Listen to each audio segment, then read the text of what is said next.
Yesterday, Cde Bombshell akabuda achitaura pane munhu aizama kumuimpersonata account yake achifambisa mafalsehoods achiuya achitaura mashoko achiti aiwa ndakurirwa ndakuda kudzokera aiwa kundoregerwa kune mutungamiri wenyika. Sanapinda mashoko ari kuonekwa kunzi panguva inoi kwenzi Bombshell anongoramba akangomira zvine simba achizama kuda kubvisa the regime nezvigananda.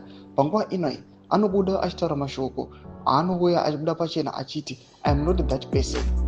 Akauya akataura pane imwe hendo inozikanwa nevanhu kuti ihendo yefake. Sanapinda mashoko ari kuchikubindawo nevanhu pamusoro paBombshell. Ndoti subscribe like on the bell kuti muta pahendo LNM abudanyira chiti Cde Bombshell is finished in the eyes of political blind people.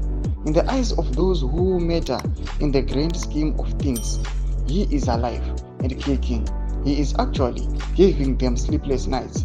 Icho ndomashika anobuda chikomento pana pachiti aiwa kune vanhu vari politically blind vanoona Bombshell seaparara seapera, but kune vanhu vanoonekwa kunzi aiwa vanoziva nezvepolitics and vane reassurance pakuva ine vari kuona Bombshell ari chibaba. Tuna vanhu vanopinda mucomment section vanodanyira chiti I pray for his health, he tried his best.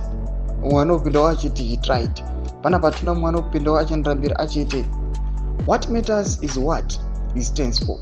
Kufa kwavo kana kurarama hazvina basa. His legacy will live forever. Aluta Cde Bombshell. Ndomwe ari kusapota Cde Bombshell achiti aiwa kunyange anything chikaitika Bombshell vakatogadzira history yavo aiwa zvakatonyanyisa kwazvo.